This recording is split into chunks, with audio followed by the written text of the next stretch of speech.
Yo, it's definitely the Cloud Chaser TV, man. We back up in this thing again. You dig? Hey, man, we got some news to cover. You know what I'm saying? We got a special guest up today. It's Tommy Walker. Y'all seen him before on the channel. I'm gonna let Tommy introduce himself and let him know where y'all can find him at. Okay, how you doing? My name is Tommy Walker. I approximately 5 years ago, I was in the federal system facing 3 life sentences. Went to school, educated myself, got my paralegal degree, and was very successful in working on a lot of high-profile cases. And the judges considered that as extraordinary, compelling circumstances in my case, and reduced my sentence down to time served, and told me that if he was to release me on the streets, if because of the success that I was having, that if I kept up doing this work, this type of work, that he would give me time served. And so that's what I'm doing today. I have my own business. Um, I have a research firm. I have a paralegal firm. We work with lawyers. We work for lawyers. We work for ourselves. We work for clients who can't afford lawyers. And we also designed the app that can help people fact check their cases, fact check other people's cases and stuff like that, and can answer basic questions when you're out on the street and you need help and you need assistance. Like, for example, you can get pulled over by the cops. Um, you don't have your driver's license. You don't know what you can do, what rights you're entitled to, whether or not you're entitled to a lawyer. You just pick up the app, you call the app, you type into your question to the app, or you talk to the app, and it'll talk back to you, explain to you what your rights are, what you can do and what you can't do, what they can do, what they can't do, and so on. It will tell you whether or not you're entitled to walk out, whether entitled you walk free, what rights you have, and so on. It's very educational. We still in the process of putting it together. We're giving it out free right now to the first of the year, so that people could try it out, and so that people can help us figure out the kinks, so that it's working and it's helping us and assisting us through our everyday walks of life. It doesn't only, to be clear, it doesn't only just give you legal advice. It helps you with statistics, data, and educational questions that you might have. You know, challenging with the law, with school, and with this basic everyday knowledge. Got you. And we're gonna kick it off. Today we're gonna start with Lil Durk. So today we're gonna be talking about a few different cases. Some of the high profile cases today will be Lil Durk, Diddy, and we're gonna start off with Lil Durk. Tommy, I know you ain't looked into it like as far as Lil Durk being indicted. He finally been indicted. They transferred him to California, and like, can you go over some of the new charges that they hit him with? Well, he's been hit with some very serious charges, and depending on how the prosecutor presents this case, he could be looking at a couple of life sentences plus 30 years, 40 years, or either multiple life sentences. He's definitely looking at, from the face of the indictment, and I'm just going to glance through it real quick again. He's looking at approximately maybe 4 to 5 different life sentences. Wow. And those could actually be ran concurrent. Well, the guns cannot be ran concurrent with the murders, because he's charged with 924 C's. That's possession of a firearm and furtherance of a crime of violence, and he's also charged with 924J, which is murder by firearm. And in the 2 cases that he have, I believe that I see 2 firearm charges. Those 2 firearms happen to be machine guns, and with machine guns, you're looking at a mandatory minimum consecutive sentence of 30 years at least at the small end. So I know we had spoke about it. So like, what that means, even if they was to offer him a deal at this point, like some type of plea, he will be looking at least 30 years, right? Yeah, probably I'll say 30 years or better. Usually in these type of crimes, what I've seen through my experience, the average is about 30 to 45, depending on whether or not it's with cooperation or not, you Right. know, and so on. Wow, that's crazy. And then you said like the couple of charges, like the murder charge. that murder for hire is actually carrying a life sentence. Right. And I was asking you about that, like, so like when the feds go to kill somebody, does it go with time or how much time they do? Then they'll put them on the list to be, killed, or how does that work? Well, I'm saying they send you right out to they got places for you. Like I know people probably heard of what they call it, the Walking Dead roll, death roll, or something like that. Hmm. Um, they can send you out to ADX, put you in a solitary confinement until they actually get ready to kill you, until you finish fighting your appeals. The only thing is when you're dealing with these type of crimes, right, and you're looking at people with facing the death penalty, sometimes that alone, that process takes anywhere from 10 to 20 years or so, you know. So a lot of times a person can be facing the death penalty, and it might be 20 years before they even get killed. Some cases people waive their rights to appeals and stuff because they don't want to take their family through it, and they don't want to burn out all their money, burn out their hope, and burn out the energy in their loved ones. You know what I'm saying?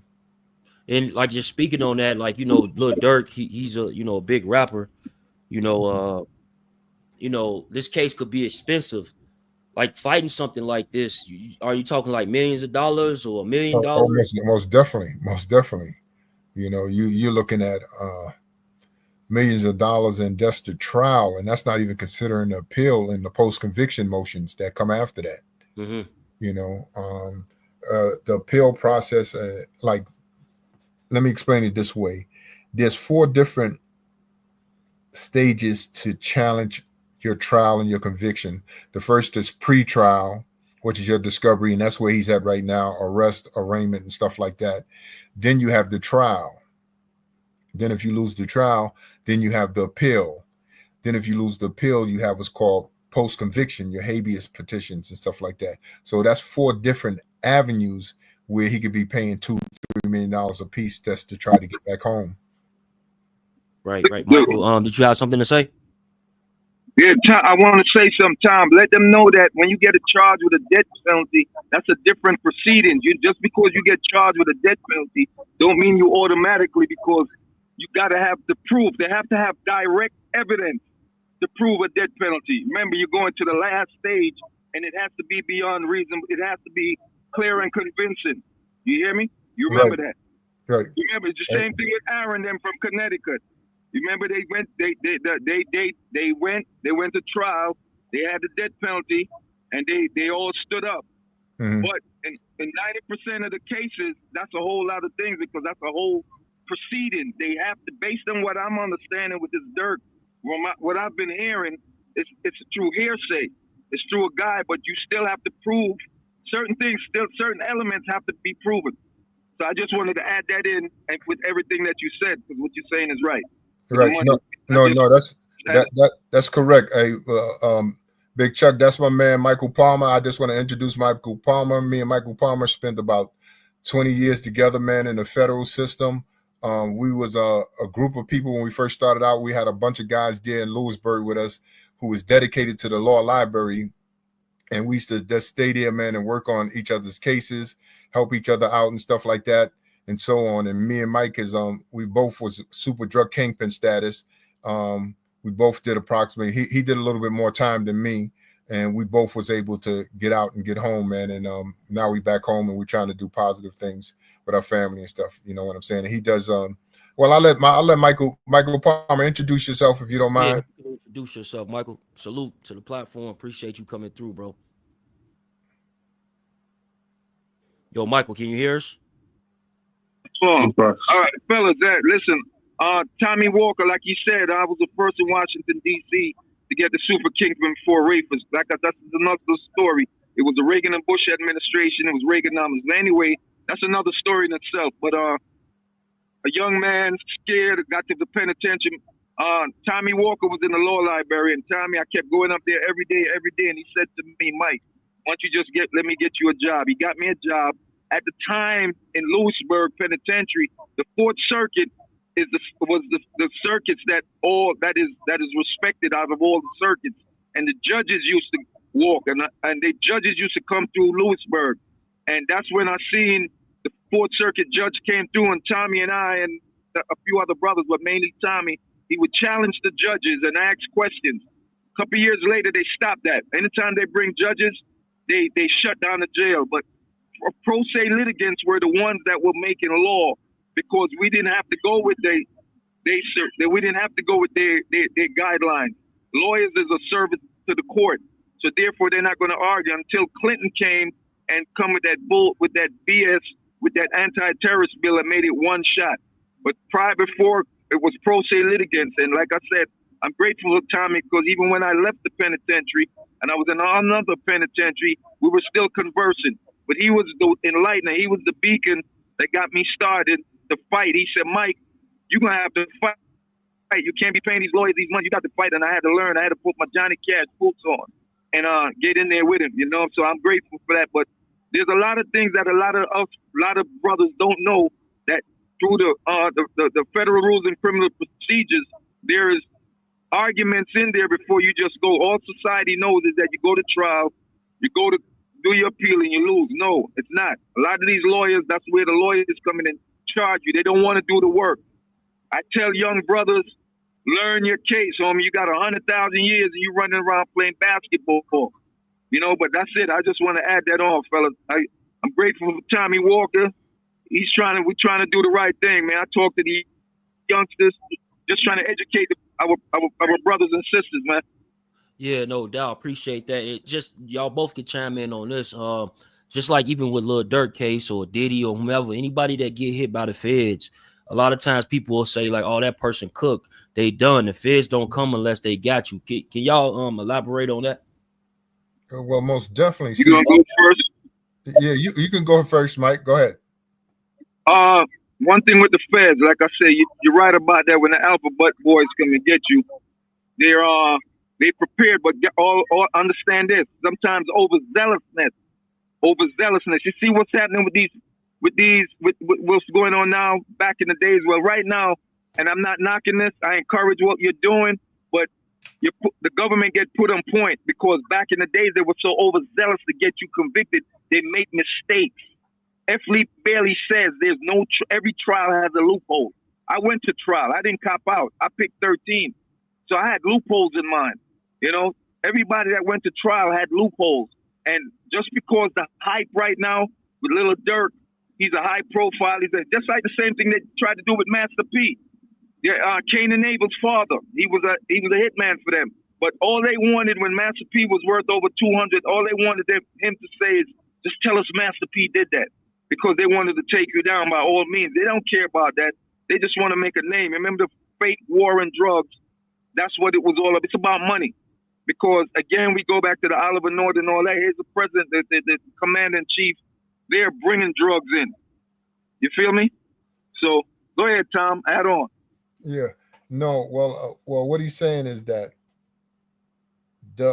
I'm just going to give my definition of it, right?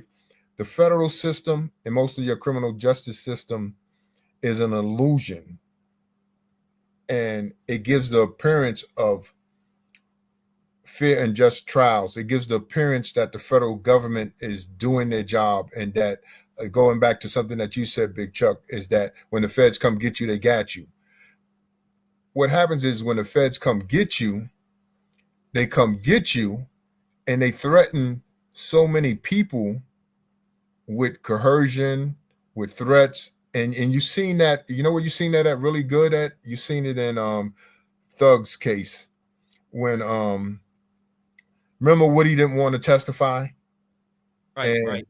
They threatened him that he was going to go to jail. And what the judge did, the judge held a meeting. He held a meeting, didn't even let the defense know about the meeting. And he threatened Woody in that hearing that if he didn't testify, he was going to jail. He wasn't going to get out of jail until he testified or until the trial was over. And Woody didn't want to deal with that. He didn't want to go to jail. So he made the decision to testify.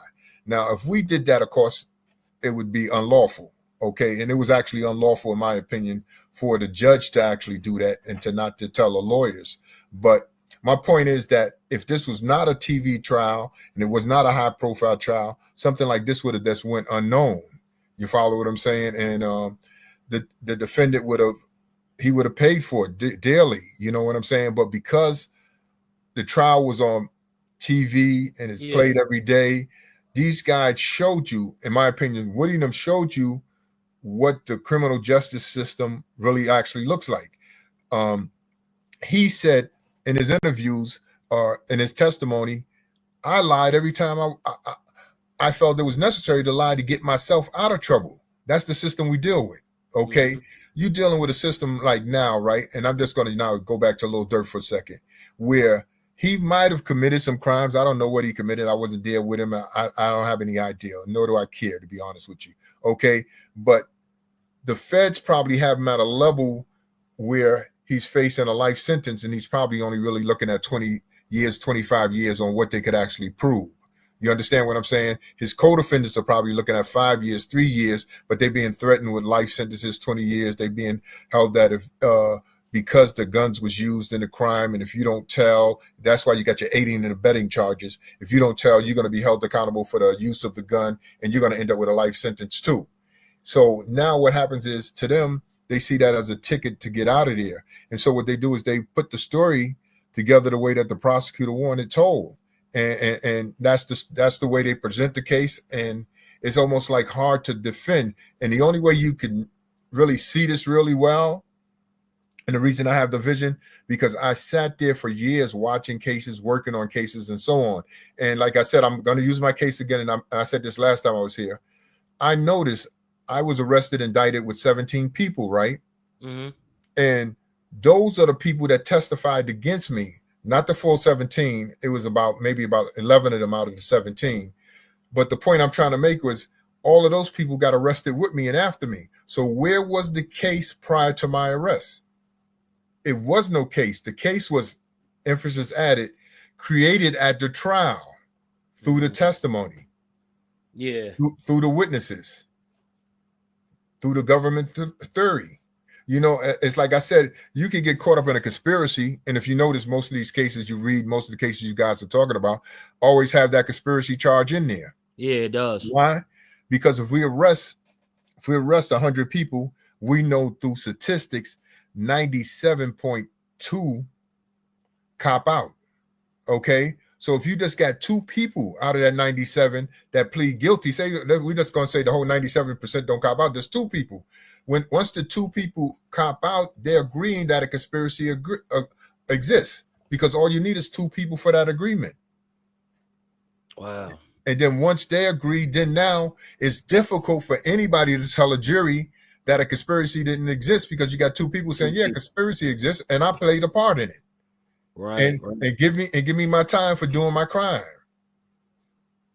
And those people was a part of me. Now listen to the indictment. Listen to the way the indictment reads. Those known and unknown. So you don't even have to know them. Right. You just know of the story, right? Right. You just know of the story, right? And you participated in the story, and you're held accountable for everything that those individuals are doing, or everything that those individuals have, all those crimes that they have committed.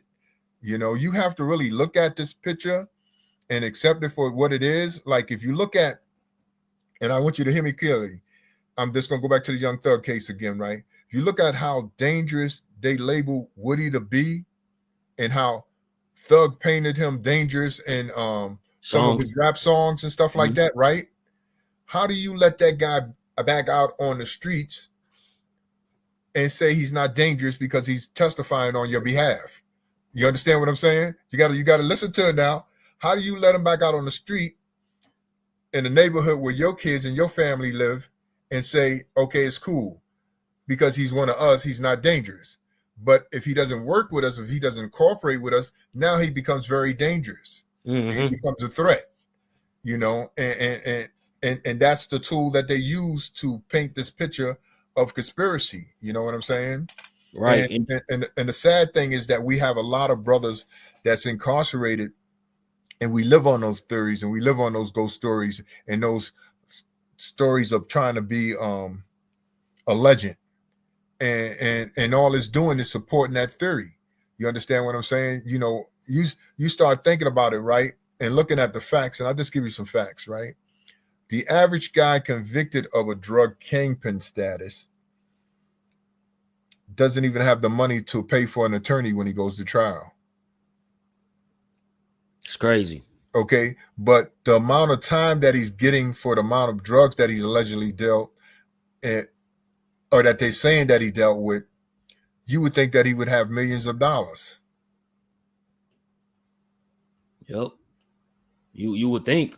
You You would know, think so he got millions and millions like put up, and he able to fight, and then you like you said, you hear about some of these situations. They don't have the money, and right. I think somebody was telling me, and maybe you can, chime in on this. But like say for example, if you I think I seen Rallo, he just came home from the feds and he was saying this. He was like, so if every trip you did 250,000, right? Every trip you did 250,000, they caught you out the 4 trips. They gonna put on the indictment that you doing $1 million Mm-hmm. per week versus these was all different events. It wasn't $1 million at a time, but they'll calculate everything from like say they was following you for 5 years or 3 years, whatever they have seen you move. They gonna put that all in the indictment saying that you was moving say $10 million if that's was the total. Is that how they do it? Yeah, well, yeah, yes, most definitely they do it like that. I'll give you a better scenario. I worked on this murder case out of the Bronx, right? And in that particular case, it was 5 people convicted of murder. But listen to this here: 1 shot, 1 kill. You with me? 1 shot, 1 kill, but 5 Yeah. people convicted of murder.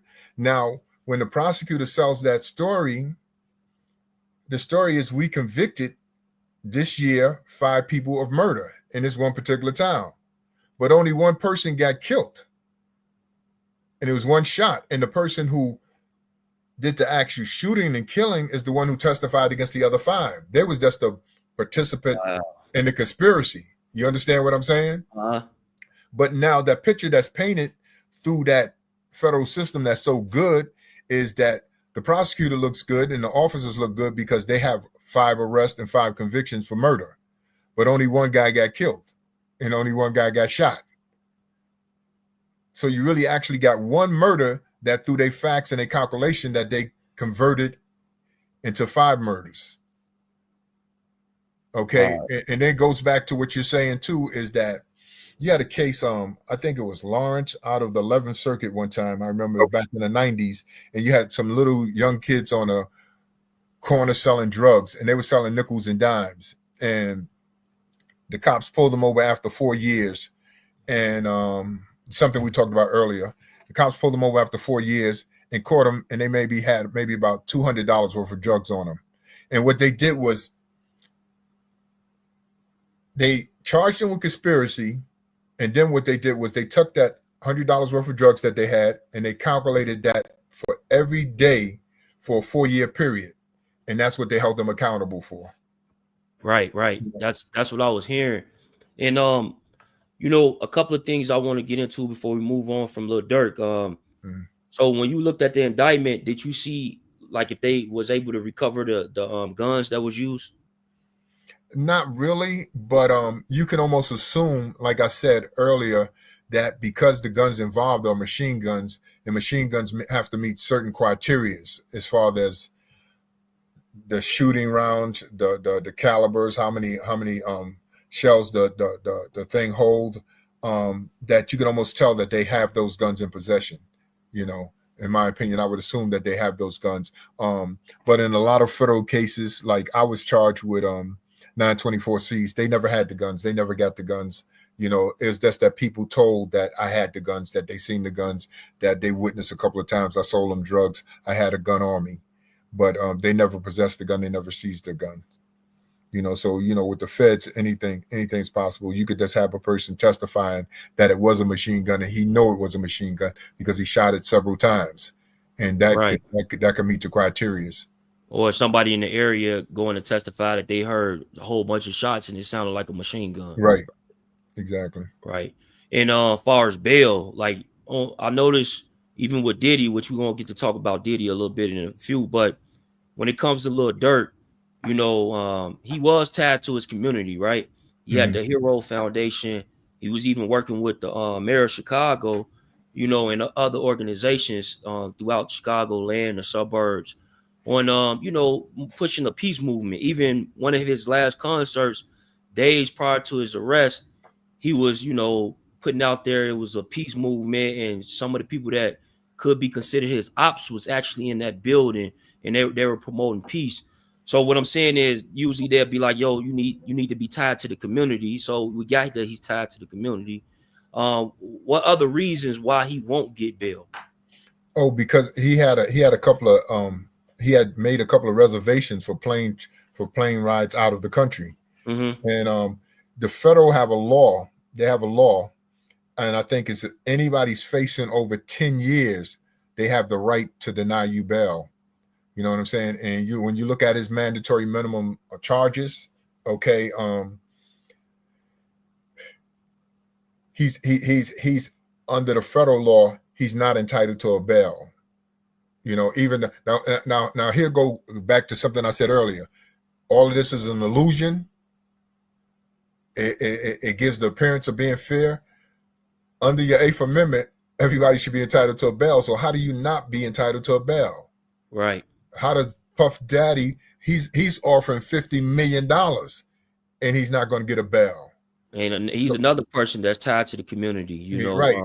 Well, see that's what I mean when I say these cases give the appearance that they be in fear. They give the appearance that the feds got you, but until you do your homework and search and study, you'll see that it's actually a different ball game. For sure, for sure.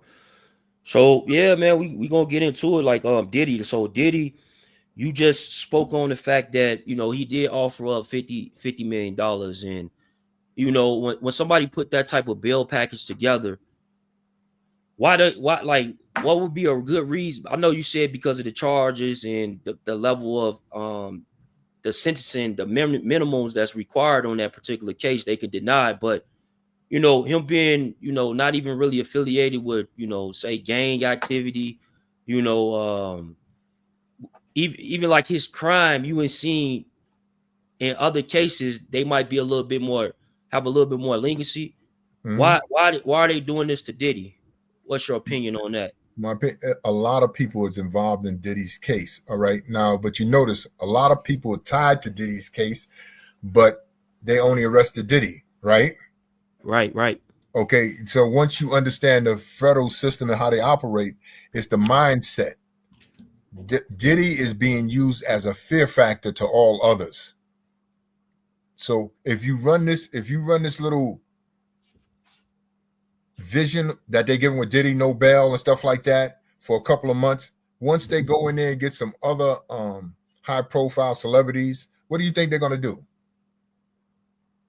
Once they come in to talk to them, they're going to talk.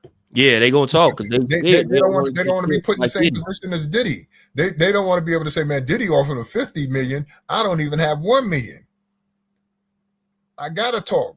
That's their strategy. That's their fear factor that they use on people. They do an excellent job of doing it. Yeah, and then not to mention that a lot of these people, we would assume they're probably not involved in the street, so they probably wouldn't have no sort of code, right? Right. That's correct. That is correct. It's like, hey, man, I'm a civilian. Shit, like I'm not going to jail. I'm not going to jail behind no party. But if you see the way they pushing the image of Diddy, that Diddy's never coming home, he's going to be the rest of his life, no bail and stuff like that. What's going to happen is you got people already finding justification to tell and talk. You understand what I'm saying? Yeah. They're getting their stories together, because they already know it's going to happen, and they know if they come in there with their stories, they're going home. But if they don't, there's a possibility they might not be going home. Mm-hmm. And then, like, what you think about the fact that a lot of like Diddy and supported rather, whatever they say, blackmail or whatever the case may be, right? But from the outside looking in, I don't know Diddy. I'm not sure if you know him, but just from me outside looking in and over the years, he supported a bunch of different people, from politicians to music executives, even artists, actors. The list goes on, right? Mm-hmm. And some of the individuals that's coming out that's like, you know what, I want to see this case go all the way through. He hasn't been convicted. We live in America. He should go through his due justice. I don't want to put that out on Diddy. I'm a ride for Diddy right now. But then you see the people that he actually was helping, they quiet right now. They Mhm. quiet. They you can't get them to say shit. Well, What's see, your opinions about that? it becomes a point, right, when you look at certain individuals, right, and you say to yourself, okay, man, this guy's done. I'm getting out of the way. You understand what I'm saying? Um, Diddy, and I'm not saying anything bad about him because I don't really know what he did, what he didn't do. You know what I'm saying? Um, I don't want to prejudge him, but they already starting to paint a picture as to who Diddy is and what he's done and stuff like that. Okay, and that's separating everybody who have the power, and that's how the feds work. Everybody who have the power or the strength to fight for him no longer want to do that. Right. And it's not that they don't want to help or that Diddy's not their friend, or the federal government has a way of putting people against each other. You see it. I'm gonna give you an example. You see it in the federal system, right? You go in the federal system, man. You got your white section, you got your black section, you got your Spanish sections, you got your gang section over here, you got your state boroughs here, your state cities here. Everybody's divided, okay? Because once you come together, you become a little bit stronger. You understand what I'm saying? When you're divided like that, it's not my problem. That's Diddy's problem. I'm sorry, man. You know, Yeah. and the help is no longer there, or the assistance that should be there is no longer there. No, for sure, for sure. Hey y'all, if y'all just joining the chat, I know we streaming on 3 different channels. DOTC, DOTCC, clips, Big Chuck page, and Death for the Cloud Chaser. If y'all could click the tap the screen, you'll be able to like the video. And if y'all want to drop what city you tapping in from, send in the comments. But tell me, let me see if Michael want to chime in on this. So Michael, you heard about what's going on with Diddy, right? Where everybody pretty much heard that, right? Mike, you there? Hey, Michael, you gotta hit the unmute button, bro. He, he's driving. So give him a Yeah, little second. He was driving, yeah, so he he drive. might, yeah. Yeah, but it's just crazy to me. Like yo, Reds, like some of the stuff that you heard that about Diddy. You want to ask Tommy anything? I mean, I'm just a hood nigga. Like, so Tom, if like, what approach would you be taking as working on defense for Diddy right now, if you were working on that case? See, if I was working on Diddy's case, right, I would put in my mind, Diddy, you're gonna do some time. Where do they have us at, and where don't they have us at? Let's focus. Let's focus on conceding to the fact where they have us at, what they can prove against us. Get that out the way, and focus on what they can't. Because if you let everything get mixed up, it's going to cause chaos. You understand what I'm saying? You have to say, well, okay, they got me on a rape charge over here. I'm going to plead guilty to that, or I'm not going to even contest that. But I am going to contest this over here because I'm going to contest the person's age because the person was not underage. I could prove that the person was underage, or I could prove that I didn't have the knowledge that the person was underage. So, you got different angles that you could challenge it, but I see Diddy as a marked man. And I see that by examining how many people supporting him, how many people running from him or acting like they don't really know him or don't care. But I also see how many people he can actually hurt and bring down with him. But the thing is, it's he might tarnish their character with things that he might be able to say about them. But if the government and the feds don't want him, then they're not going to get him. Okay, so Tommy, look, I wanted to ask this. Look, how far for what is the character witness like? Like what is that? Like, how can you break that down? Like, could they go and go say, yo, Reg, not. I ain't saying I know Diddy, so nobody don't put me with none Well, of that see, shit. If see, they was, for example, if they were saying like, yo, Reg, you knew Diddy back in 2010, could they subpoena me for being at the club at that party? yes, they could. And Most definitely. that would make me a character witness. Well, see, when you talk about character witness, right? And I put emphasis Yeah. on the word character. Okay. A character witness is a person who's speaking on your character. Okay, if you was at the parties, you wouldn't be speaking on Diddy's character. You might be speaking on the unlawful acts and the crimes that he actually committed, but you wouldn't be a character witness. Character witness would be like, oh, I know Diddy all my life. I growed up with him. He's very educated. He's a good man. He's a respectful man. And I don't think he did these crimes that you're saying that he did because he just doesn't have the time to do them in his busy schedule. So could they subpoena J-Lo? Yes, they're gonna. She's definitely gonna be there. What about Shine? Definitely, he's definitely gonna be there. He's gonna probably be one of the major witnesses against Diddy. But he's not a U.S. citizen, right? So how does that work? You know, they'll subpoena him down here. They'll get him down here, or either they'll do a Zoom. You know, that's one of the things they're doing in federal court now too. A lot of Zooms. People out of the country. Yeah. Wow. So okay. And But that go ahead, Rich. No, you got it, bro.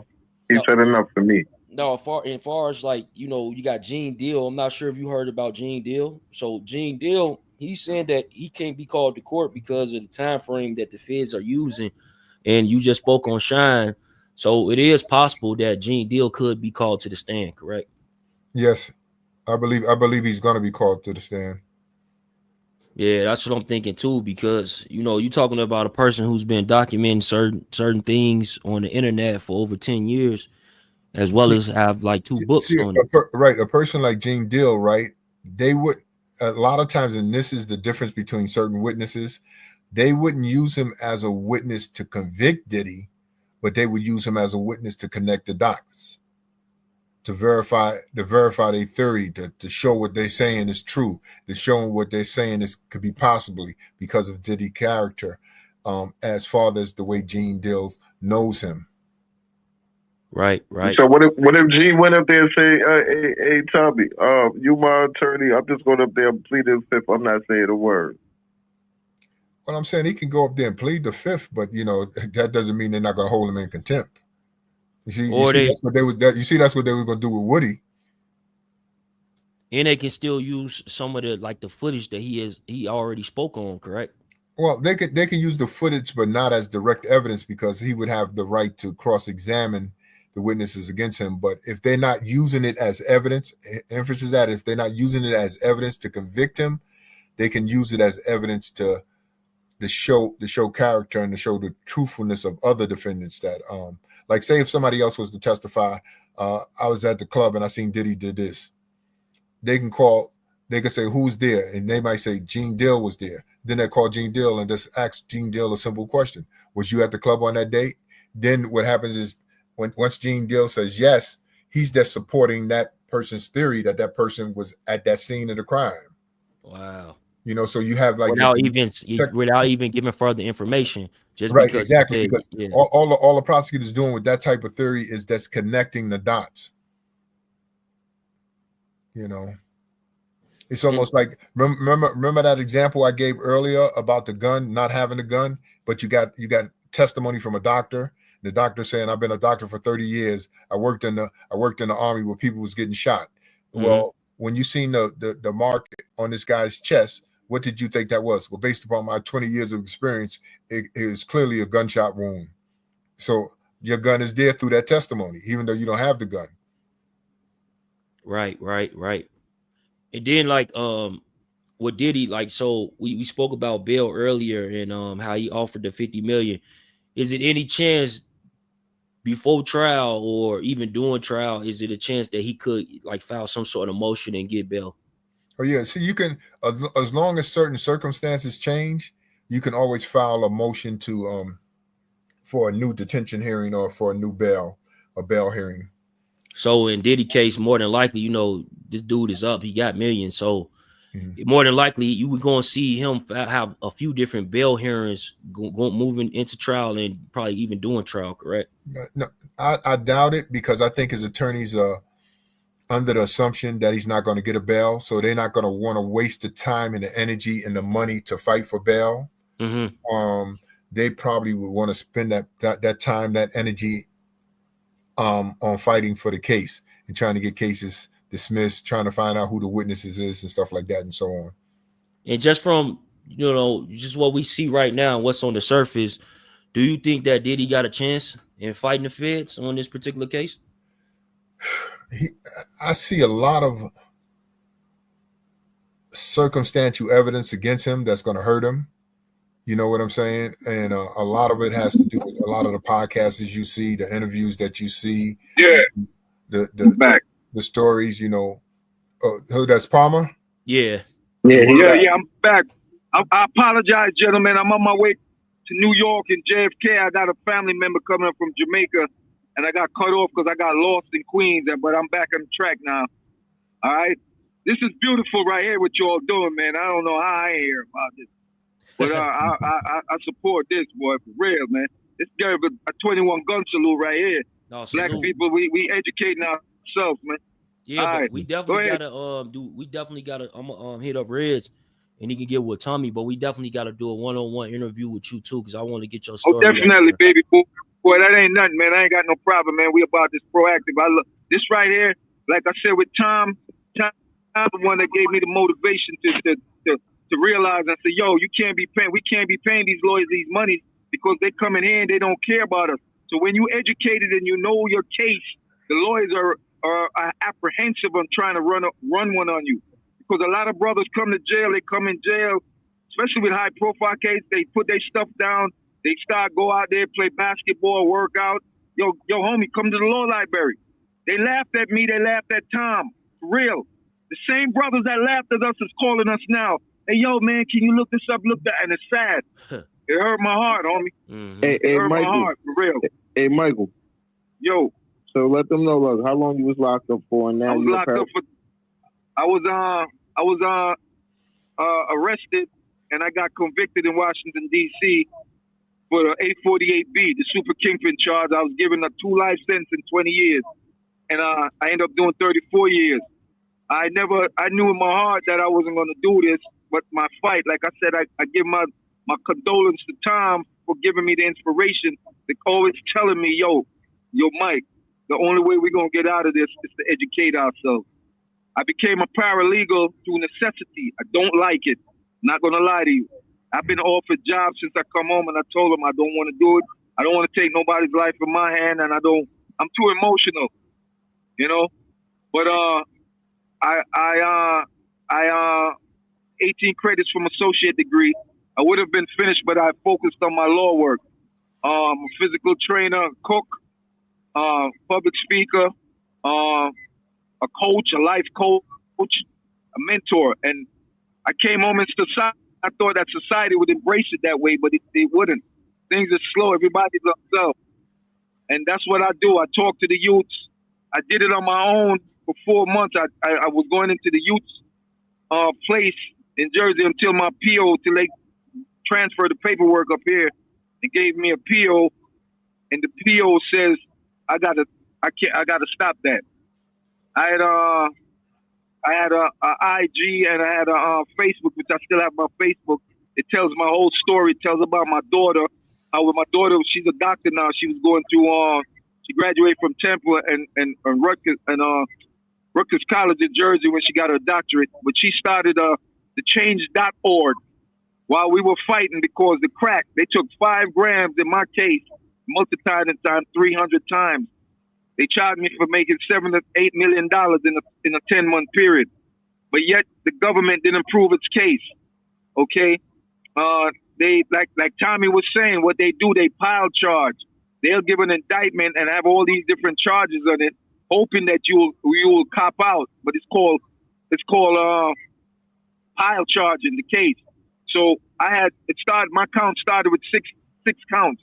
When they extradite me down to DC, because I was a face with no name. When they extradited me down to D.C., it went up to 32 counts. Then they brought it back down to 29 counts, and so forth. And the lawyer and I had to say I did something dumb as a young black man. I had to retain the same lawyer as Mayor Barry had. And my situation was Mayor Barry was a customer. As sad as it sounds, Chuck Brown, all that. I'm not proud of that. I'm ashamed of the choices I made. So I try to make right. Why I'm going to Columbus right now? I came out. I've been out 17 months, and I ran with what I had. And I went down. The guy Yusuf from Central Park 6. He's in politics now. He was speaking at the Carter Building. That's down in Harlem, and he was running for politics. They had the Attorney General there. They had the judges, lawyers, and all that. So I worked the room, and I stepped to him, and I was talking to him. And the community leader heard me, a politician. He heard me say, "Yo, you very articulate." He said, "Are you familiar with Columbia University?" I didn't. He told me. I went, made the interview. I went through the true vetting, and I made it. The reason at 62 years old, I'm going to school. I have 10 grandkids, 3 daughters, 1 son, 10 grandkids. I want to show, and I want to show to the youngsters that it's never too late to educate yourself. And just because we made a mistake and the wrong choice, you can make right. It's not how you start the race, it's how you end the race, you know? And a lot of them feel that, oh man, I have nothing coming. I said, no, homie, everybody got a past, but it's what you do with it now. You can take that, turn it around, and make some, like Biggie says, I went from negative to positive. And that's a fact. You know what I'm saying? What's beautiful, I'm not bitter. It humbles me because before I went in jail, I was cocky. I was 25. I could go in a car dealership or to Tiffany's, fly out to Cali, Rodeo Drive, and do what I do as a young man. So I was cocky. So I used to look, I'm not going to say look down on people, but I didn't take a chance with people. When I went to prison, it humbled me. I talk to these youngsters, it brings tears to my eyes because I don't know if any one of you all have children, but as soon as you have a child, you look at the world differently. Because now we ask ourselves, am I a hypocrite? I didn't care about nothing, but now you don't want nothing to happen to your family. Mm-hmm. You know what I'm saying? Mm-hmm. I went in the military at 16 years old on a parental signature. When I came out, like I said, that's another story. The military, as much as it was a bad situation. Anyway, I came out, I ended up going to California. I went to LA Harbor Tech. I had 3 sisters. They're Chinese. They're Chinese Jamaican. They were going to LA Harbor. They were going to what's the college out there in California?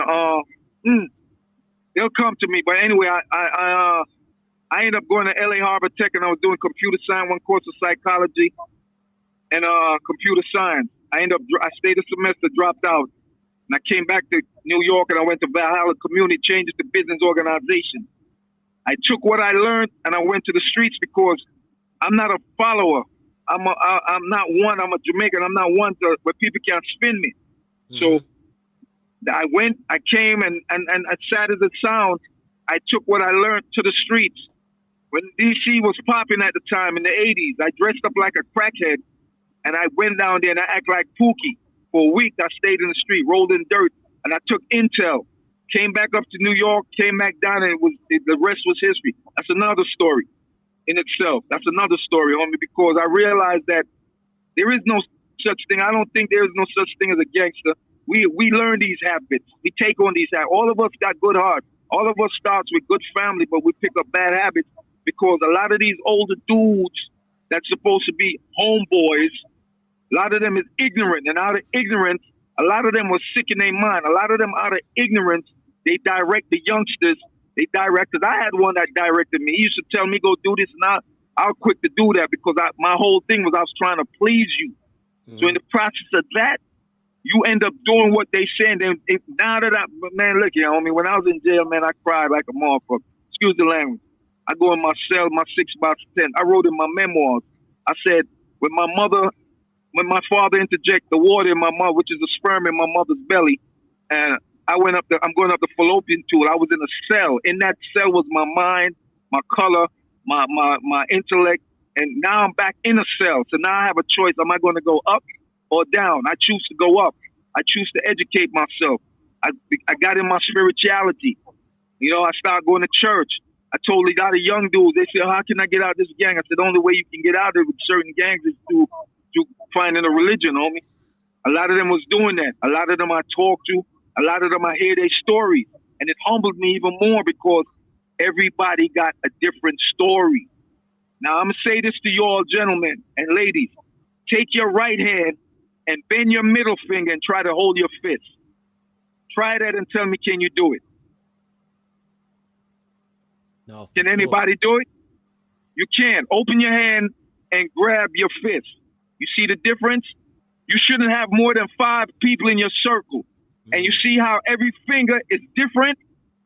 That represents a different personality. And that's the type of people you should have around you. Everybody's supposed to have a different personality. You don't want a yes man or a yes woman around you. You want somebody that when you say, I'm going to do this, they can say, hold on, bro. I don't think so. You don't want somebody, yeah, man, go ahead. Just some JoJo dancer. That's what our problem is. We say we love one another, but we don't respect one another's opinion. You understand? One thing again, I come back to Tom. He told me straight up when he said, yo, Nat. Because I had a temper on me. He'll tell you. I've been in 16 incidents. And even before I left prison, I kept a bulletproof vest on me all the time. I never trust no bad. I've been around my homeboys out of Jamaica, and I don't trust people because people tend to be jealous and envious. I always kept a bulletproof vest is made out of a sweat top. You have an extra padding around your kidneys, your liver, your heart. And I wore a 4X shirt. And anybody will tell you that know me, yeah, that's a man, but you always see him by himself. He don't cut no cards. You're not going to take none. So I say that to say this is that Tommy said to me one day, he said, Not, this ain't going to get it. This ain't going to get it, man. Educate yourself. And I ran with that. And I keep saying that because one thing we don't do is thank the little people. And not saying Tom is little, but I got to give people their praise when they be. And that's what we need to do in this day and time. To all your brothers and sisters that's doing this, compliment one another, man. It don't take much to say, hey, man, we doing a good job, man. We educating our people. We bringing this to the forefront. Because there's so much energy it takes to tear each other down than to build us up. And that's part of the story, homie, but I don't want to hold up too much because I'm long-winded. Trust me. They'll tell you. Tom had to say, yo, man, we're going to take a break. Let me go get a Coke and a smile. Inside, he used to tell me, yo, Mike, yo, man, look here, man, I got legal work. One thing I say about him, too, he broke night. He'll go in. I don't know how he did it, and I still don't know how he did it. That man do law. We work in the law library. Then he go in his cell, whatever cases. I walk by the cell. He's up, still up 4, 3 in the morning. I said, damn, nigga, you don't sleep? Yeah. So this is what's happening, man. This is what we got to do. We bring him back. We trying to educate and talk to the youngsters. And I commend you all, both sisters and brothers, what you all are doing. You all are doing something beautiful. Ignorance. There's no excuse for ignorance. Ignorance is bliss, they say. One thing they say, if you want a black man not know something, put it in a book. And I'm sorry to say, our 4 brothers and sisters, they lazy. But we gonna get it right. We're living with brothers like and sisters like you, and Tommy, and whoever else is there. We're gonna get it right. You might not save the world, but if you touch 1, 2, 5 souls, because they'll spread it on, you've done a beautiful job, man. No, so with that said, I'm going to gratefully fall back till you get me, and then we can do the one-on-one still. I have no problem with that. You got my number, homie. Salute, you hear me? Salute. So appreciate that. I ain't got no problem with that, man. Like I said, I'm not bitter. I works out every morning, you know, because you got to work out. You got to take care of yourself. You know what I'm saying? And I try to, everybody, I'm not caught up. I come from an island with many different ethnicities. I got cut. I'm cut up like a bag of D. You hear me? I'm fair skinned, I'm black. But so I look at people and I tell people, I say, look, man, you got to help your next person. You don't got to know somebody. And don't, when you help somebody, don't look for nothing in return. Because blessings will come many different ways. You know what I mean? So this is a blessing right here for me. This is something Tom will tell you. I always wanted to get something on a proactive to convey my story. And this is a blessing right here, what you all are doing. You hear me? No, and I salute all of y'all, for real.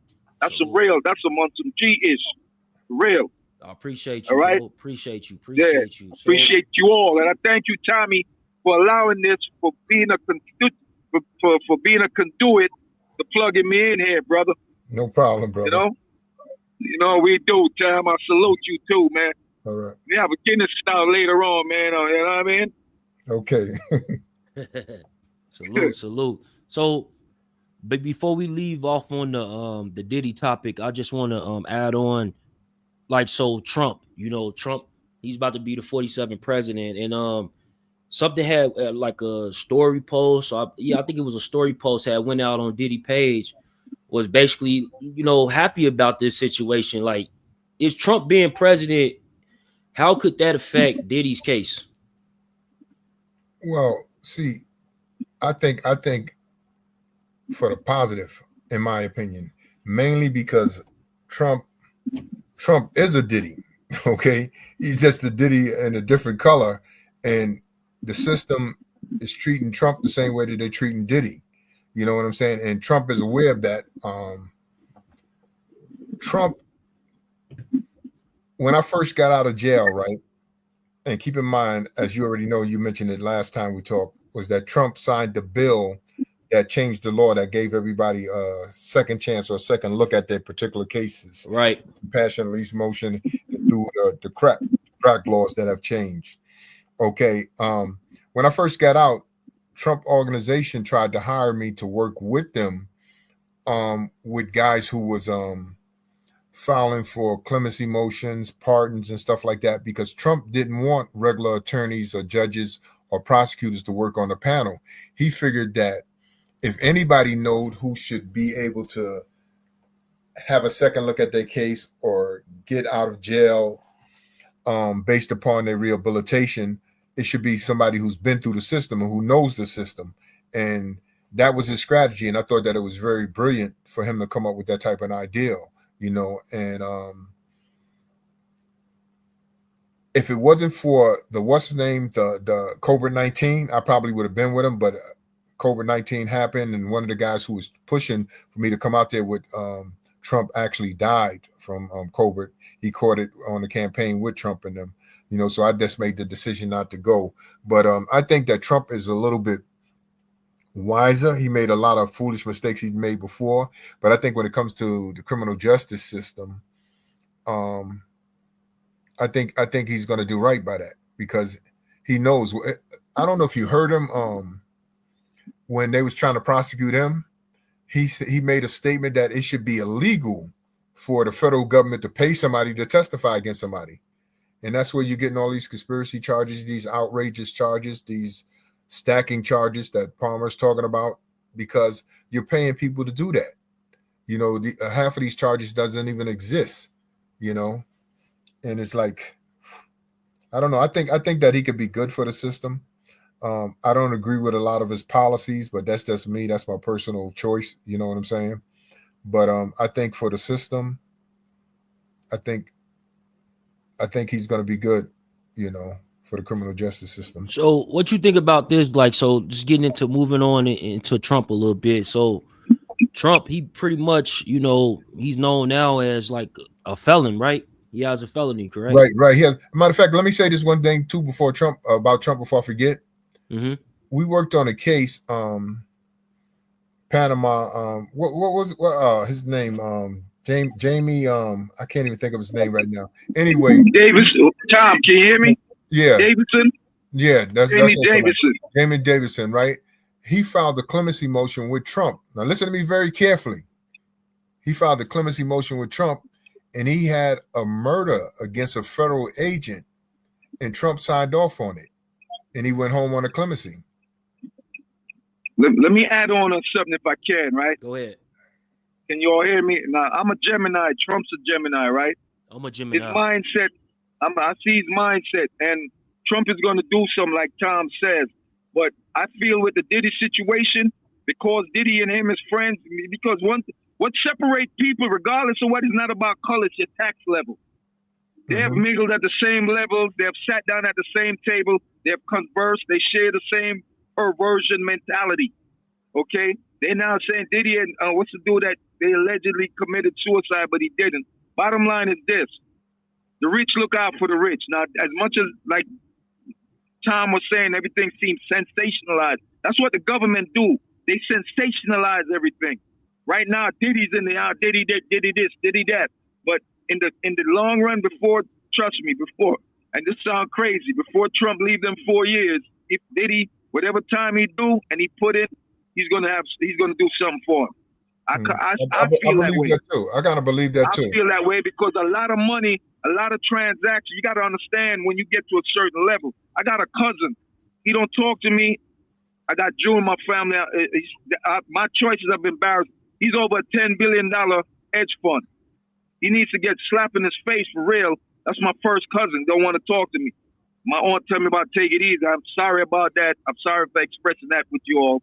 I'm not a violent person, but he needs some wake up call.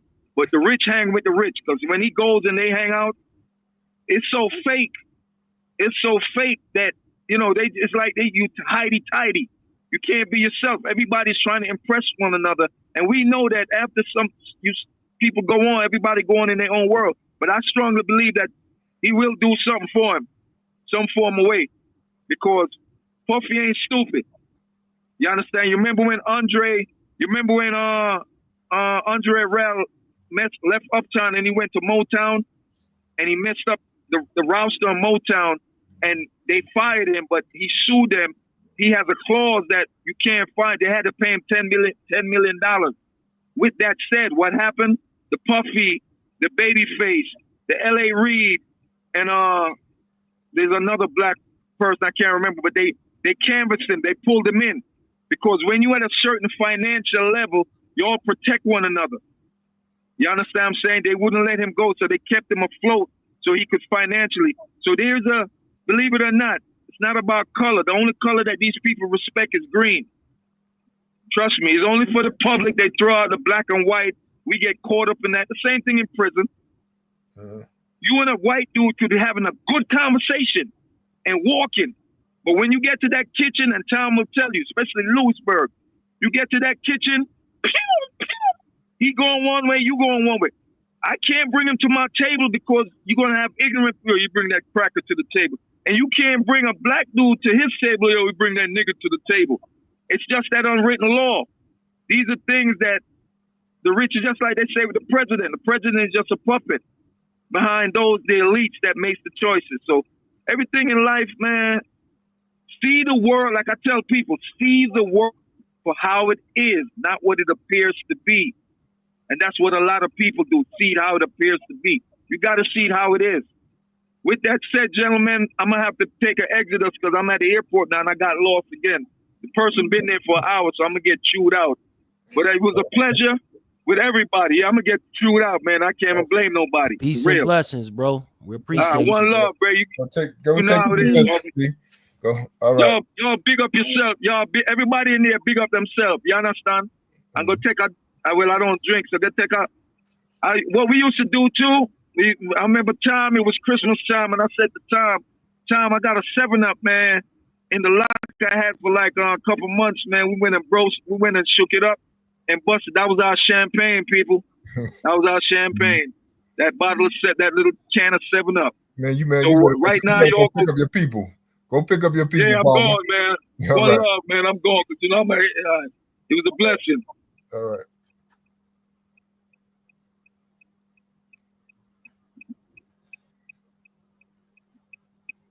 Yeah, my bad. My mic was off. But yeah. Salute. Salute, Reggie. Mm-hmm. So another question that arises, like as far as Trump, right? So Trump, he being a felon, that's what we was talking about. And a lot of people, they get discriminated when it comes to job placement in the United States. Is it something like is it something that can change, like with him being president and he having a felony? Well, see, that's what I'm saying. He might change those rules.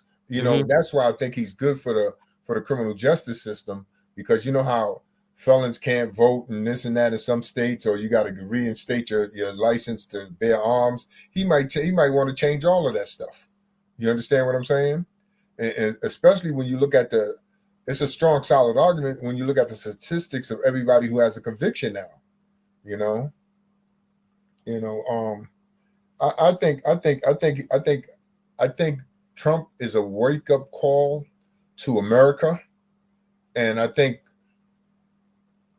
his bad conduct or bad actions that he might install in this system is going to work out for the good, for the best. You know,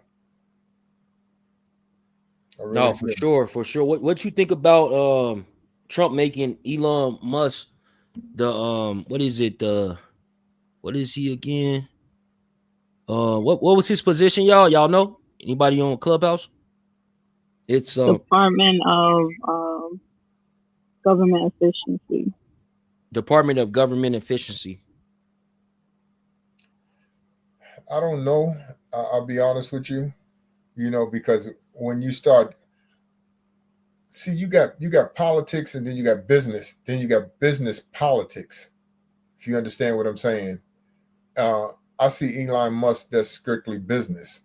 When you start bringing him into the politics, I don't know if that's a good thing. But then again, also I thought Trump wouldn't be a good thing in politics, but I see differently now. You understand what I'm saying? Mainly because of the reactions. Like a lot of people thought that he would never even win. You know, and mainly because as you can see how our system is turning. At one time, we would never think that any president or anybody running for an election with a felony conviction would be successful. Especially for the president of the United States. But you got a double way to look at that. Maybe America just wasn't ready for a black female either. You know what I'm saying?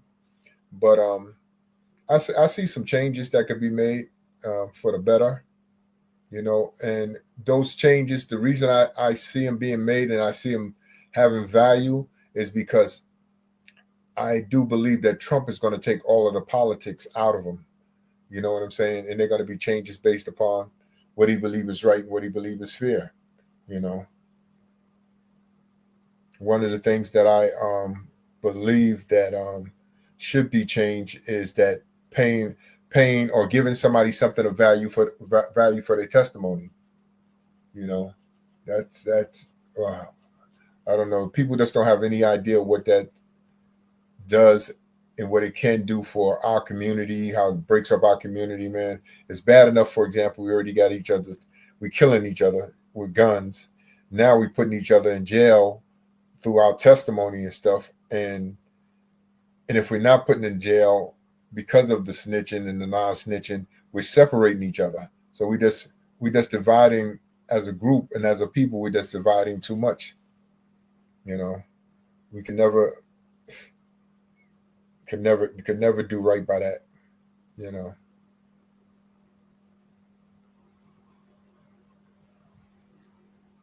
Yeah.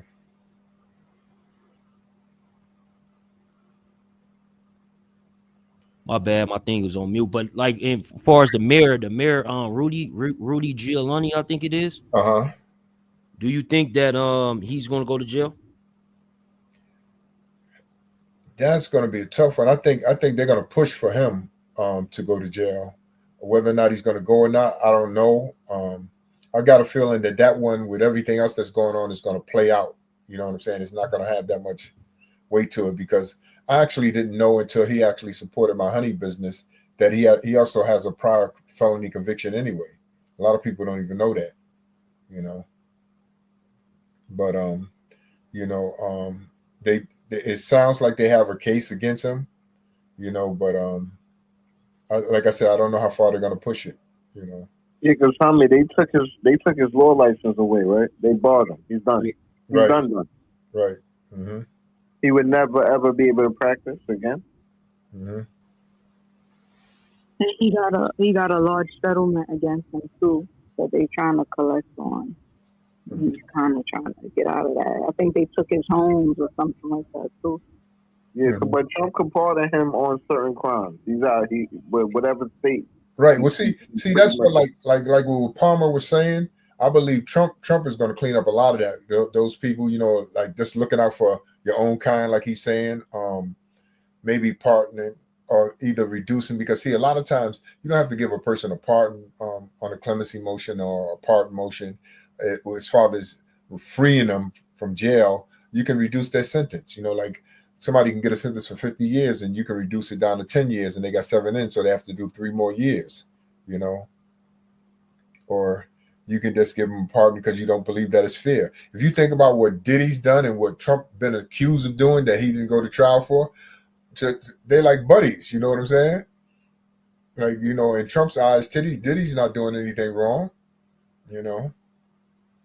unless they start involving or putting in kids, you know what I'm saying, underage, then, that's something Trump might want to stay away from, or Right, most right. people will stay away from.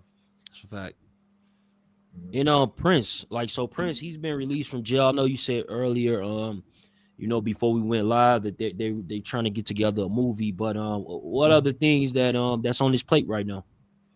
Well, right now, what he's doing is, I think he said Nas is in China. He's waiting on Nas, which I respect. And the reason being is because what a lot of people don't know is when Prince was locked up, almost like me, Palmer, and everybody, you do 20, 30 years, a lot of people stop supporting you.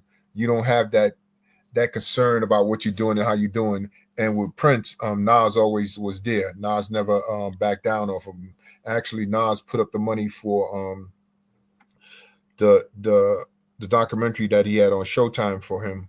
That was even before he even got out or had a chance of getting out. But Nas invested the money for Prince on that. So, Prince has a lot of respect for him, and he shows that respect.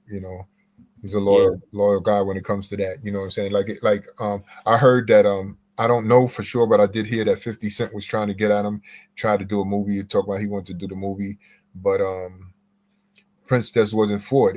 It's a good business deal for him. So, it ain't the money, but it's just the let me talk to my man first, because my man was here for me. He looked out for me. I didn't know where you was when I was locked up for those years. You know what I'm saying? Because like a lot of people, when you look at Prince and the Supreme team, you got to remember very few people was behind them. His guys, they financed a lot of people in getting their career started in the music world. And when they got picked up on their charge, the only people that was actually trying to help them or support them with any type of legal help or financial assistance was Herb Gotti and them, Murder Inc. And that's why the feds came in. You see how dirty they play? That's why the feds came in and charged Herb Gotti and them. They charged them with lose their money. Yep. Right? They burned up their money. They burned up their money. I did an interview with Chris Gotti, and Chris Gotti, he was elaborating on that with me. He was saying that that's one of the reasons why the feds came, because they didn't want them to use their money to help him out. Right. And so now going back to Prince again, Prince and Supreme, right? Both super drug kingpins with all of this money they allegedly made or should have made. They had court-appointed attorneys. Right. That's crazy. It's crazy. So that. Go ahead. So that's probably why nobody wanna none of the rich people you see standing next to Diddy. They ain't trying to get the feds on radar for them. And that's correct. And see, that's why I said, Biddy, if you look at the picture, see, you got to understand how the feds operate. Diddy was charged by himself.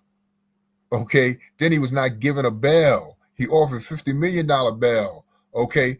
And what they did when they showed these thousands of bottles of baby oil and stuff like that, they trying to show the people when they let the tape leak out with Cassie, they trying to show these people, we not playing. Do you want to be next? Get out of here. Right. And that's what everybody did. They got out of there. You got to remember Herb Gotti with Murder Inc. He went broke after that. After that trial. That stuff drained all his money. Is there any updates when it comes to Supreme? Because I think you said you was working Supreme, with him. Supreme case had got I haven't been following as much as Prince because I've been working on, because Supreme does a lot of work on his own case. You know what I'm saying? But the last I remember, his case got vacated. They remanded it back to the district court, and I don't think the district court did anything with it yet. I think that they was waiting to see what was going on with Prince's case and stuff like that, and they agree that he should be resentenced, but they don't agree that he should be resentenced on all of the counts, and that's what the issue is. But he's entitled to be resentenced on all of the counts because the laws have changed since his conviction and sentence. And if he was sentenced and convicted for the same crime under the new laws that they're saying is unconstitutional today, his sentence will be a lot less than a life sentence. Got you, got you. Mhm. And again, we had about 15,000 people come on the live for Death of the Cloud Chaser. So, since salute to y'all, just get the likes up. If y'all can double tap the screen. We also are streaming on DOTCC clips page as well as Big Chuck page. So if y'all can get the likes up, get in the comments, just let us know what y'all think. Share this to y'all people, man. Somebody need to hear this. Come on now. But Somebody need to wait, hear Chuck. this. Yep. Chuck, don't disappear. Yeah, I want to ask him about that U visa. Hey, No, Chuck, we I'm not trying. to disappear. I just want them to get the lights up. The lights up. Get the Oh, lights up. Go ahead. What about hey, the U visa?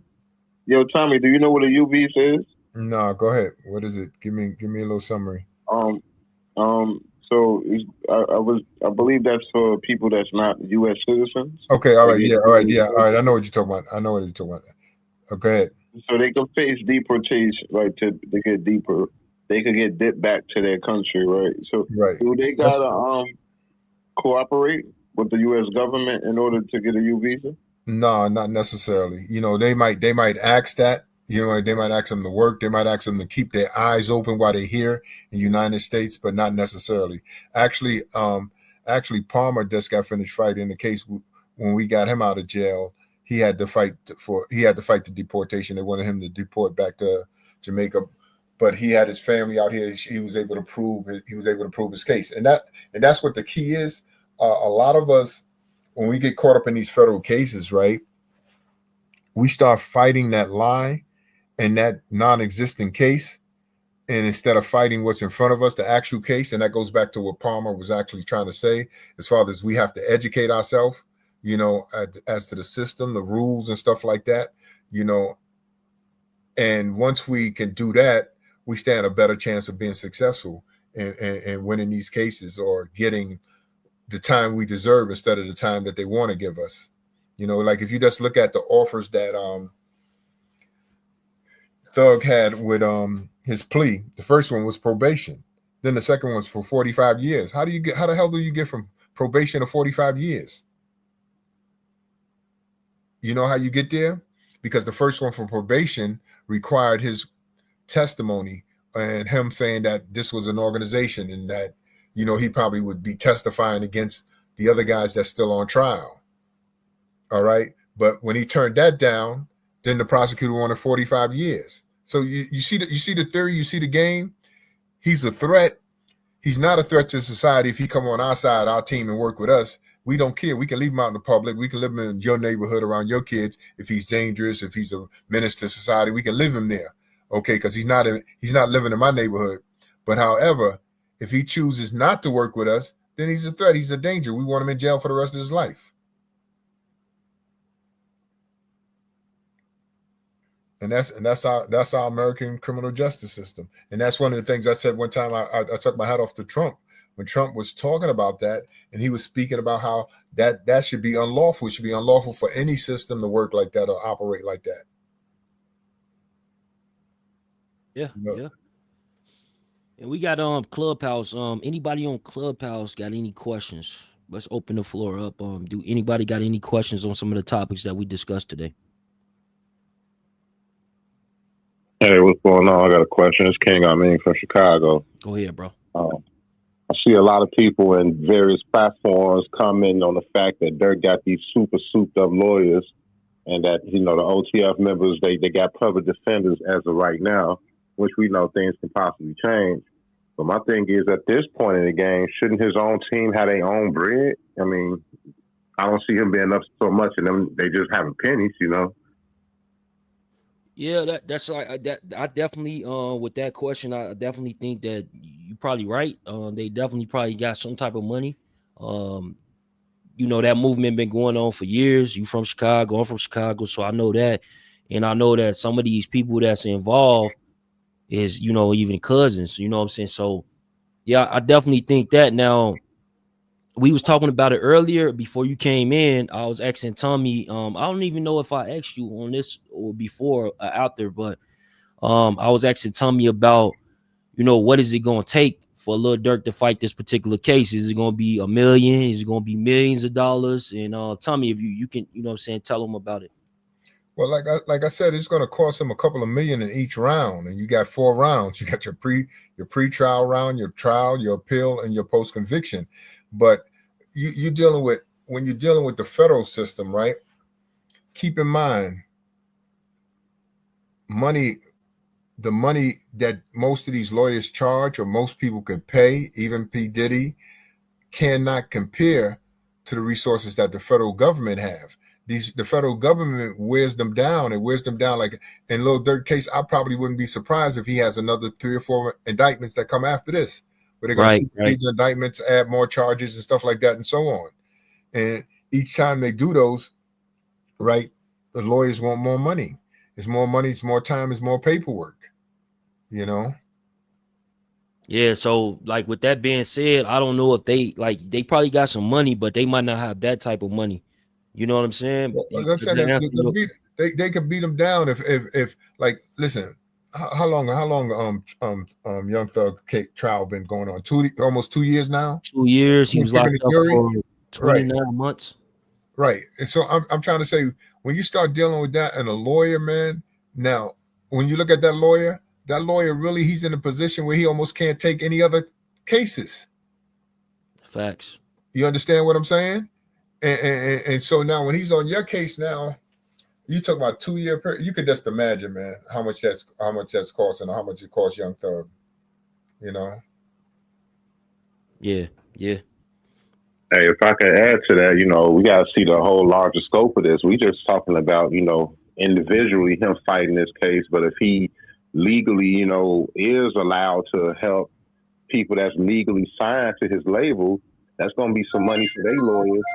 And then if you add in the lawsuit, he's going to have to fight with Mama Durk. It's going to be a whole nother set of lawyers, a whole nother team. So you're looking at a big money, you know, a lot of money being dished out. Yeah, for sure.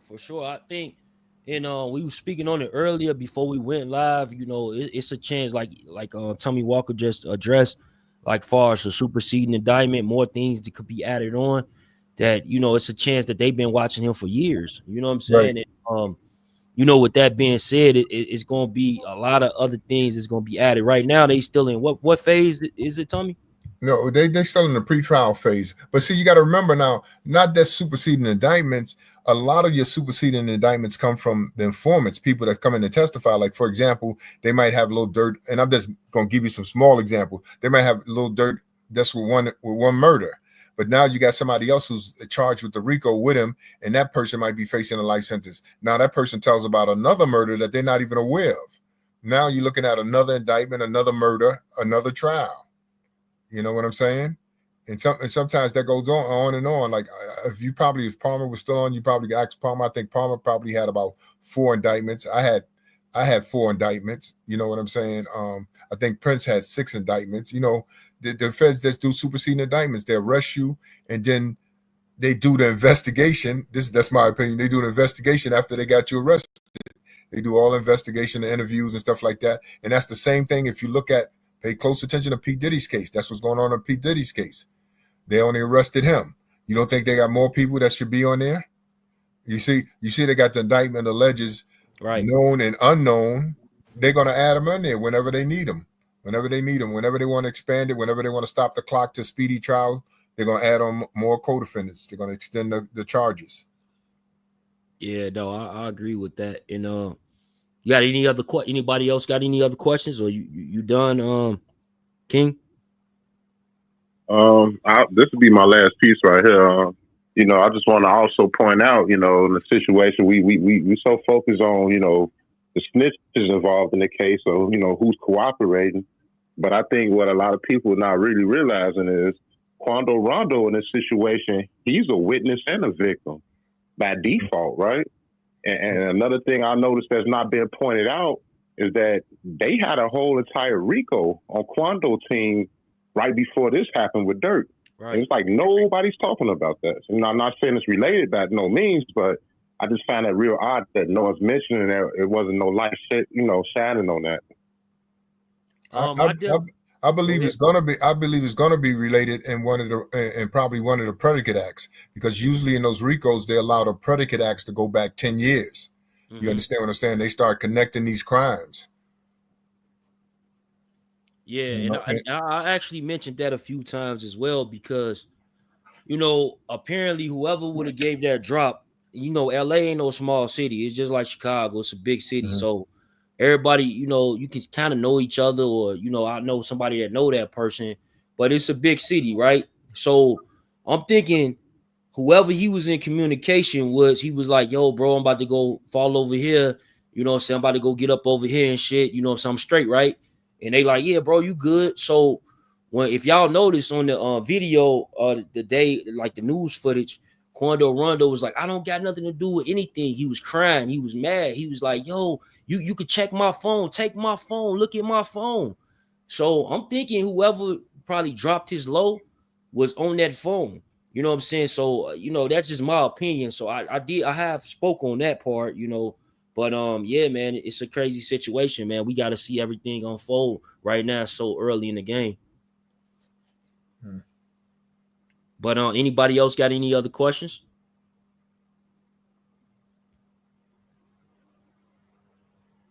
Yeah, hold on.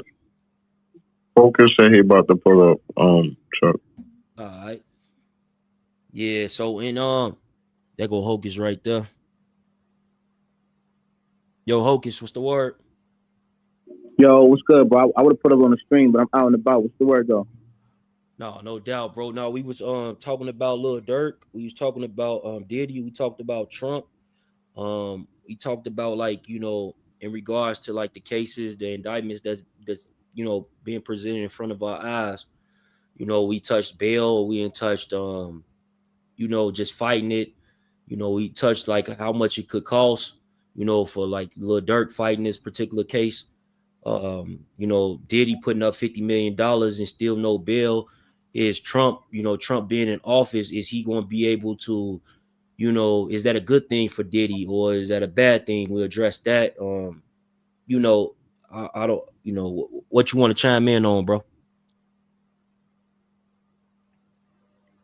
Um, Oh yeah, they yeah, said the K Flock situation. the K Flock. What's that? The K Flock, they Oh, K Flock. yeah, K Flock. Tommy, some of your guys want Tommy to help out with K Flock. Um, well, K Flock, he just put out a message that he'll be home sooner than niggas think. I guess he got some good news. Um, he's still fighting his case. He got a good legal representation, and he's still fighting. We just got to wait and see. He's definitely going to trial, though. Bring his charges down to Tommy though, because he actually don't know. So I can't break you down all his charges. I don't know all his charges, but I do know he has a RICO, and he do have a murder on his charges. In each state, right? No. The feds picked him up. Okay. Yeah, the feds picked it up.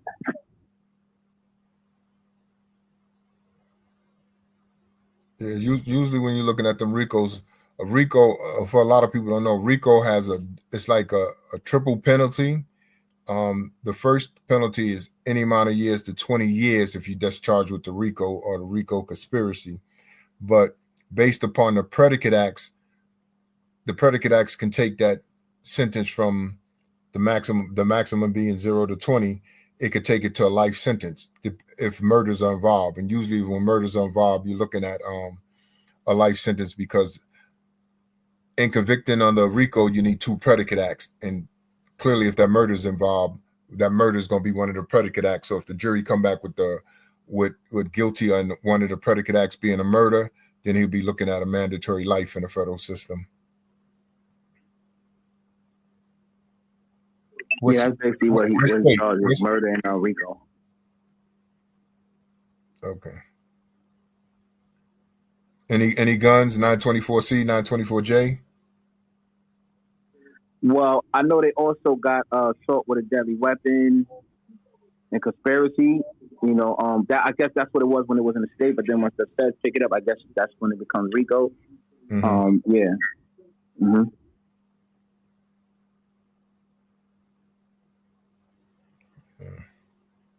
Yeah, I Yeah, think we will have to yeah, review that whole case. So, yeah, I think Tommy got to um, look into it more because Hocus, you interviewed Tommy before where he want to make sure you got facts when he's speaking. So you know what I'm saying. yeah, we're gonna get that whole case. Yeah, because you know Uh, the most important thing to remember is that RICO charge. RICO charges are hard to beat, man. You understand what I'm saying? Because they can use the criminal activity going back to 10 years. You know what I'm saying? And most people, when they're out there in the streets and committing crimes, 5 years ago, 3 years ago, they don't forgot about what they did and how they did it. You know, and then you'll find somebody who'll come up with a story and put the story together because they're trying to get their get out of jail free card and you know. No Hey, doubt. yo, tell me, then Harvey Weinstein, then he like appealed them his charges and they dismissed some of them shits in New York. Like, but I think he still had charges in some other states that he was still like fighting and shit. Hmm. Do Yeah, you do you know the charges that was appealed in New York? do I know him? Yeah, for Harvey Weinstein, No, no, no. I you don't. I don't know him off the top of my head. No. But see that could happen. But see, you got to remember when you're dealing with RICOs and conspiracies, right? A lot of times, and this is very important for the guy who's talking about the RICO charge, that you're being convicted of crimes that's not even charged in your indictment. You know, when they hear the testimony, they putting together over acts that's not charged or crimes that's not charged based upon testimony and crimes that never even went before the federal grand jury. And sometimes they're convicting you on those crimes alone. Mm. Before we get up out of here, Tommy, if you can give us a Guy Fisher update, like, do we got a movie coming? Like, Yeah, I want to see his story. guy. I went down this week to New York and talked to a producer and stuff that's working on actually it's supposed to be the same producer working on the Guy Fisher movie and also the Prince movie. You know, if they come to light and stuff. The problem with Guy Fisher is he's up there in age. I think he's 78 years old, and he has a little dementia. So the people they're trying to put the movie together, not so much with his input because his memory is not that good no more. So they're trying to get in touch with a lot of family members and friends that know him and that know his situation and trying to get the story from that way. But they're definitely working on it, trying to get it going. No doubt, no doubt. And then, bro, your story, because I was just telling you about a movie, and I've been seeing different movies like this with this type of structure, Mhm. and this is real life. You did all them years, you freed yourself, you ain't help. How many individuals you ain't help so far? Man, listen, I'll be honest with you, man. I stopped counting. You know what But I'm it's in the saying? When it's hundreds, not right? that, yeah, it's more than the hundreds. It's probably in the thousands by now. And Wow. Palmer will probably be able to tell you when I went to court in my hearing. If you look at my case is like I said is 95-CR-101. When the judge released me, we produced testimony of a lot of people that I helped get out of jail, and at that particular time, and Palmer was one of the guys that was with us. We had maybe about 100 people that dedicated time to the library and working on cases and helping each other with their cases and stuff like that and so on. And 97 of us is about home now, and there's about three that we still trying to free, trying to get up out of there. You know what I'm saying? You know, like if you see how recent Palmer was 17 months ago, he just got home. You know, and like I said, we've been pushing it. Since I've been out, I know I helped get over 20 something odd people home with life sentences. You know, to add on to that list. Mm. Yeah, and then I know some people just coming in, they just falling in, but this man is behind freeing some of America's biggest kingpins.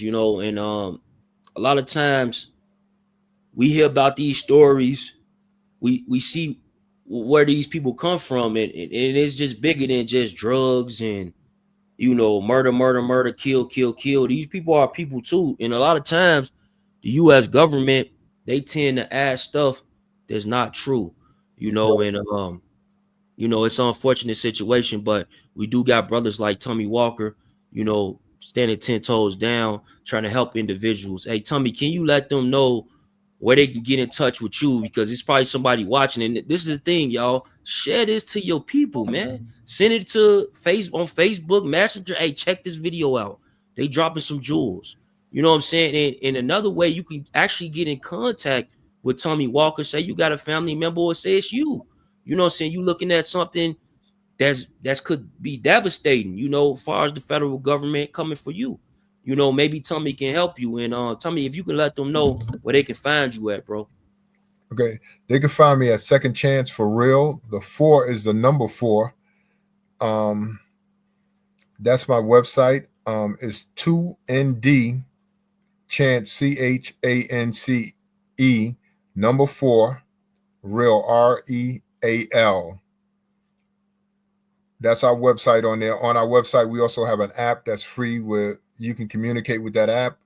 That app is giving you 30 years experience from me and who I am. It's giving you years of experience of database computers, books, and knowledge that I downloaded into the app to almost answer every possible legal question that you can come up with. You know what I'm saying? And the app is free to the first of the year. If after the first year of the year, we probably be charging for use, but you can also let us know what kinks you might think is in there so we can straighten it out and give you the answers that you need, especially in a time of need, because you might be in a situation where you can't get in touch with your lawyer, your paralegals, or your friends, or nobody to call, and you can actually call that app on the phone, which everybody keeps their phones with them all day long now. You can call the app on the phone and give them the situation. You know, listen, I just got pulled over by the cops. They want to search my car. What can I do? What rights am I entitled to? And the app will explain everything Right. to you. I'm driving with no license. What should I do? What should I tell them? You know, even down to like just even not just with criminal, I actually used the app and I had searched like how do I file a credit dispute using Metro 2? And that's one of the newest forms of credit repair right now. And it actually just broke it down, gave me everything, and all I had to do is basically print it out and fill out the information. You know, so it's dope legal. You know what I'm saying? It's as far as legal terms and you know just doing things just everyday life. You know, that app is good to have. You know, I definitely got it locked in my phone, you know, and even when it's go for charge, I'm gonna go ahead and pay out the year because I'm pretty sure that option will be available. So Mhm. I always have it on my phone because I really I enjoy it. Is I can utilize it. And then another thing, me being a blogger. So some of these things that come up, or you being a person that watch, you know, the blogs and they telling you one thing, you can double back, go to the app. Hey, Lil Durk, what's up with this? What he charged with? It's gonna boop boop boop boop pull all that up for you. Even give you the links to the pacer, and you will be able to download the actual file. You know, and I know a lot of people, even myself, you know, I still to this day have other people look up pacer for me when I have a pacer account, but it's just it's not so easy for me. You know, maybe it's my brain, but it's just not so easy. But this app allows me to even do that. You know, so salute to you, Tommy. Thank you, bro. But yeah, man, we gonna get up out of here. Um, we definitely gonna have Tommy on again. You know, as things update, we definitely want to update y'all on. Like I said, this live we had 22,000 people come through. You know, the other channels I don't know, but this is definitely better than the last. The last I think it was 6,000, so we had 22,000 this round. And just keep supporting, man. When y'all see Tommy name pop up, man, y'all know what to do. Click that shit. Get your questions ready, man. Until the next one. You got anything you want to leave them with? No, I just want to say, bro, I thank you, man, and I thank your people for being respectful. I've been on so many podcasts, man, and a lot of times people are out trying to out talk each other, trying to prove people wrong and stuff like that, and that was part of my reasons for putting this app together too, so people can verify and fact check, you know, and that's why when I speak about my case, I give the site number, so if somebody want to pull it up and see and verify whether or not what I'm saying is truthful or not, you know. But I think that you should like my friend Palmer said, keep this going, man, because we have to educate our people, because a lot of times it's not that we make wrong decisions. We just don't withhold the information to make the right decision. You know what I'm saying? And so we can get caught up in a situation if you don't have the information at hand, or you don't have somebody you can call and talk to because they're on the phone, they're busy, or they're doing something that's more important than what you need. Then that app could help you out. You know what I'm saying? And that's why I said I love it so much. I want to give it out free to let people see exactly what it could do for you. But I know I can't continuously Yeah, afford to because you give it gotta out. have it getting updated. It's Right? Yeah. time Exactly. out of your All right. day. So I definitely think it's we pay for, like, it's people that got freaking subscription services to these different television networks they don't even log into. It's taking money out every month. Right. Right. So something that you can actually utilize, like, you might not get pulled over every day, but when you do get pulled over, this is when it's gonna count. That shit can help you the whole year. You've been paying for it that one time that you need it Right. It's to help coming. you. Right. Yeah. It could even be a situation like I ran into one time with my grandson. They called me from the school that he had a knife in the school. They found a knife in his locker. I didn't know what to do. You understand what I'm saying? Had I Mhm. had that app, I could have called the app and say, "Listen, my grandson just got caught in school with a knife. What are his rights? Should I call a lawyer? Should I call the police? You know what I'm saying? What Yep. should I do? What am I entitled to?" And it would have explained everything to me. No, for sure, for sure. Man, I appreciate you, Tommy, again, man. We definitely gonna lock in again probably in the next couple of weeks. We're gonna definitely keep this going. And as soon as it start moving, shit, I want to pay you. So, Right. you know, um, I gotta go back to work tomorrow, Saturday. I still gotta do my job, but like I said, I appreciate anybody that gives us time and especially this type of knowledge, man, because you can watch this video 5 years from now. Right. The information still gonna be the same. Same. Right. Right. Right. So salute to you, bro. Yeah. All right, brother. Good night, Appreciate man. God bless all you. Yep. God bless.